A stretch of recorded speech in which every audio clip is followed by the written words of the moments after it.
Hey guys, it's Mewsh again, and today the video is going to be a little lower quality than usual just because I am out of the house.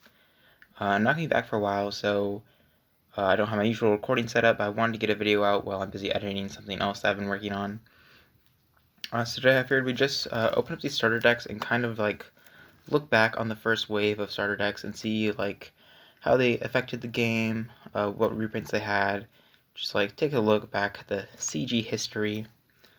So we're going to do that, and then of course if you don't know what Chaos Galaxy is, it's a little indie TCG, really fun to play. If you would like to check it out, maybe discuss some cards, play some games, there will be a link to our Discord below, as well as a link to some of my fellow Chaos Galaxy content creators. So assuming this doesn't take too long, we're just going to open up the first two starter decks today. And then, sorry about the quality being a little bit lower than usual. Just don't have my usual camera and microphone and everything. Alright, so first, the Palicium starter deck. This is the first #1 starter deck. Obviously, Palicium has historically been one of the weaker planets, and the support for Palicium in this deck wasn't... some of the best Palicium cards are in this deck, and they were printed here first, I believe. But there's just not a lot of them. Snowflake is just one of the Weathermen. It's not very good. Relantis, this is why the Nano Rays and the Zeta Ray cards are like kind of so bad. This card is like so slow. The payoff is not all that great, and it gets beaten really hard by any kind of removal or Pelfam or anything. So yeah, that's kind of why this deck is weak in general, and why Nano Rays haven't seen a lot of competitive success. Dual Drop, really strong card, obviously, was introduced in the set. Point, decent reprint. Sacred Reef, a kind of interesting card, seen some experimentation, but not all that used. Double Wormhole, I think this is a reprint from set 1. Pretty good cycling card. Smackism, terrible reprint. Nano Ray Nano, this is one of the more interesting cards from this deck, and the Nano Rays in general. It acts as like a little makeshift removal, and it is a protection for Relantis, which is okay. It doesn't help against Pelfam, which sucks, but it is nice. Nano Ray Norris, this is one of the better cards in Nano Rays too. It's a searcher, and it's a really good one. The things it searches for, though, are just generally really bad. One of my favorite things about this card is it can be like a makeshift duple drop. Like, you pay 3 stars, and you search for another Nano Ray, and now you have 2 cheap Palicium creatures to use. Vanilla, not very good. Crowd Cross, also not seen a lot of play. It's kind of interesting, I guess. Vanilla. Include combos with Snowflake, not very well. Combiners are bad. Shellagro is vanilla. We really like Shellagro, but he's not good. Chaos, just hand shuffle card, not very good. Bullwarder, good reprint. Back in the day, this was like our only form of protection in the game, pretty much. So it saw a little bit more play, and I was a little bit slower, not as commonly used. Bowlight Comet, permanent resources. I made a video about permanent resources and why they are not good historically, and that's why Bowlight Comet and similar permanent resource removal is also not very good, just because permanent resources don't see play like that. So yeah, Super Spot. Interesting enough, the starter decks, I believe, were the first appearance of activators, and this is not a good activator, so. Mantilossus. Mantilossus is cool. He has a draw 2 effect, which is, it's good if it gets off, but Relantis is just not a good card. This would be a cool card if Relantis was better and went faster or something. But yeah, it also has pretty good stats, so sometimes you see this played in place of like Cranchon if they want a bulkier creature that's harder to kill. And just like generic Palicium decks. Galactisaber, bad card, pretty much, not that good. Skitoda, you get a point. I don't know, it's not that super great. You just kind of get a point. It's like point, but for Nano Rays, so it's less generic and harder to play, I think. Plasmabon, Jellyfish. Elites, I might make a video about Elites, actually, because they're interesting, in that I think they had potential, but they were pretty much relegated to being terrible vanillas in most cases. I don't think they're all that great. They have some cool designs, though. Atlantis, they have Tucson. Missile Beast of the Deep. I don't remember if this is the first printing or if it was printed as in set 1. This might be the first printing, But this is a very good card in Palicium. It's nice cycling. Being able to cycle your hand's really strong in this game, and there's not a lot of ways to do it. So that's a pretty good card. Charge Blaster is pretty good. It's always been like a really generic form of removal that's seen play here and there. It gets reprinted in a lot of the starter decks, I've noticed. But it's good. So Whirlpool, this card is bad. This card is a really slow and really specific board wipe, doesn't see play ever. Galaxy's Gift, 2 stars is not enough stars. Skatota, Norris. Of course, the plant card Palicium. Obviously, this plant card struggles because it's a -2 inherently, so being able to, like, it's, like, not usually worth the, like, 4 stars maybe that you save, 4 or 6. So yeah, this is not a great Palicium card, which is why it doesn't see a lot of play in the meta, never has. And there's Transponge. So that's the Palicium starter deck. It's definitely interesting. I think it is one of the weaker starter decks, which makes sense. It's also one of the first. It has some decent reprints, and it definitely introduced some cards like Dupo Drop and Mystical Beast of the Deep that are crucial to Pally decks, but Pally itself is just not a very strong planet at the moment and hasn't been historically. Okay, and then here is a little bit of a misprint, I guess. Alright, so this is the Sheos deck. This is going to have the Sheos Lava Beast. Planet Pathway is pretty interesting. It's a free play card.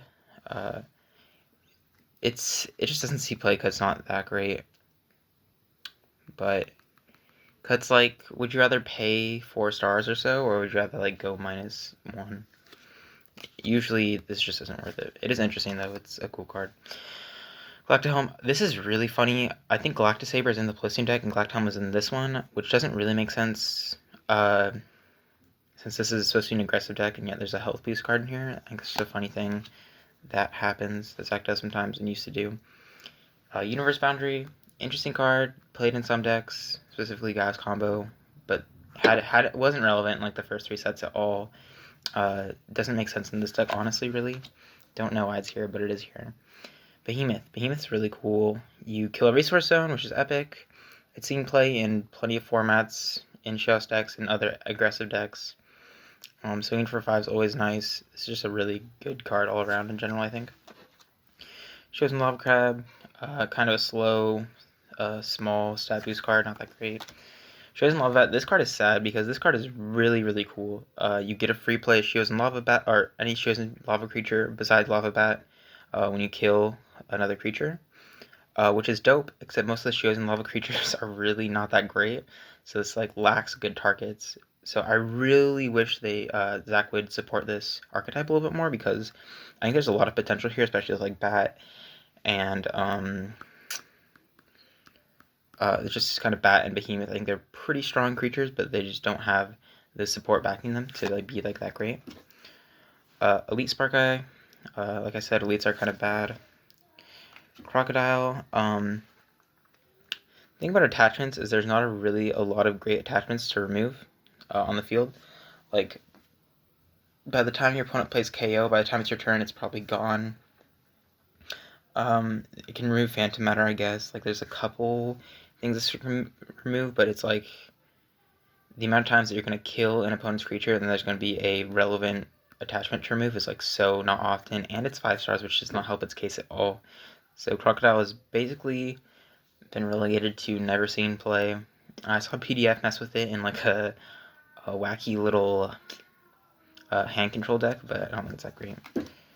Blood Eclipse, Bad Combiner, Bold Whip, decent Sheos vanilla, basically outclassed by like Monflocky and Pyronite pretty much.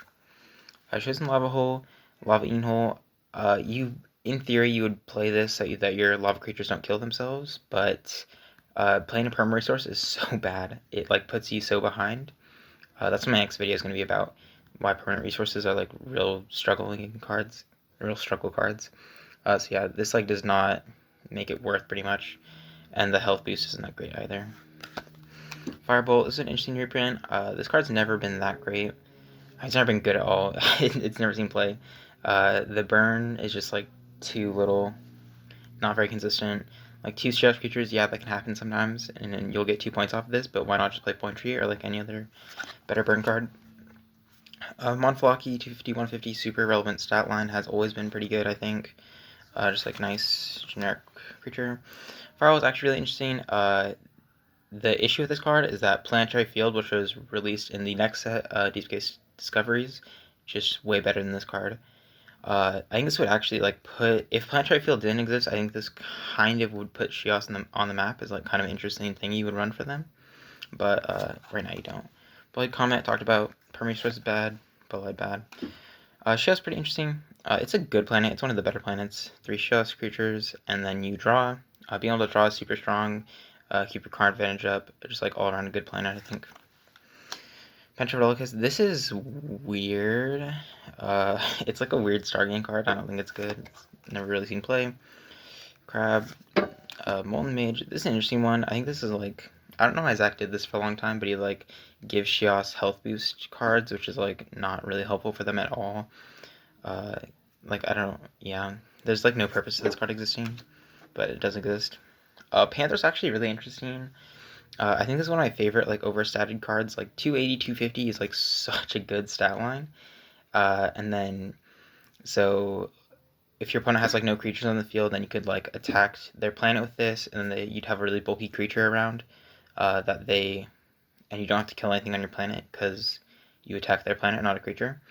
And then this was also interesting when like Slush Infestation was really popular. This was like a kind of like a interesting, not played, but like it was an interesting idea to like be able to use this to kill Slush Infestation.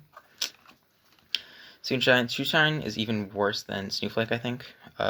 It's like a kill a random card from your opponent's hand, which is not that great. I don't know why Sheos keeps getting cards like these, but it does. Cursed Bellows is silly, but it's just kind of a silly card. You can grab Meltalons from your opponent's deck, which is cool, I guess, but it hasn't really seen play. But what are we talking about? What we talking about? Cosmic Treasure, super great card. This is what makes aggro decks function. This is what makes Sheos like a cool planet. Being able to draw cards once you're behind is just like such a great comeback card. You like never run out of gas with this. Galaxy's Gift, bad. Blazexer, also pretty interesting reprint. This card has been half banned for a while now, or limited. It's decent. You get to tack on like a 3 extra damage here and there. But yeah. Resource Conjurer, also like, I don't understand why this is in the deck, but that's okay. Resource Conjurer, most of the Conjurers never seen play. Not good. Yeah. There's bad. Petrilius, same as like Shirok, just too slow, too specific, not worth the board wipe effect. Spark Eye, Heat Cube, Panther, and there's Soon. Football Flame. Football Flame is almost cool. He's almost like a pseudo Thorngabork. He like almost gets you a draw off the Sheos ability. I've messed with him. He's not that great, and his it doesn't help that his stats are pretty terrible too. Super interesting card. Kind of cool. Wish it was better. Sheos in Lava Target. This card is wacky. So basically, the idea of this card originally was that you can play it on your opponent's field and then attack it, and then you gain a point, and then your Sheos Lava creature gets to get their ability off. It's never really seen play. It's kind of interesting because it has a burn effect, so that's kind of cool, and then being able to clog your opponent's zones is always interesting. So nowadays you can do weird little combos like Time Flash, using Lava Target, just silly stuff like that. It's not good, but it is cool. These are the half-black clips. So yeah, those are the first 2 starter decks. They're not super great. If you're looking to get into this game, I probably wouldn't recommend the earlier ones because they're a little bit outdated and they weren't super great when they came out anyway. The Sheos and Lava Creatures and the Nano Rays never really saw play throughout the years. Even in the early days, they weren't that great. And they're kind of outclassed by more generic stuff like Barrow, and then nowadays they're like super outclassed by Sindel nonsense. So yeah, interesting decks. There are some cool reprints here or there that you might want. Behemoth, or like if you want to get your hands on a Behemoth or Mantalosis or a Duple Drop, then these are decent ways to get that. So yeah, that's kind of it. I thought it'd be interesting to just like look back, think about like the impact of these decks. These decks weren't super impactful, I don't think. The Palicium starter deck did introduce some like staple cards for Palicium, but Palicium has never had a big impact on the meta. And the Sheos starter deck is like pretty weak. It has some cool reprints here or there. That's about it. So yeah, that's it. If you'd like to see more of these, I'm working on editing like a more like serious like discussion video, and I'm just gonna do these like starter deck like. I just bought a bunch of starter decks. So I'm gonna be doing like a retrospective sort of thing for each wave probably. So yeah, if you'd like to see more of these, or if you'd like to see some of my other videos like deck profiles, battle videos, discussion videos, pack openings, make sure to subscribe if you like the video, and comment if you have any thoughts on these decks or what you'd like me to see me do next. And then hit the bell as well. Bye!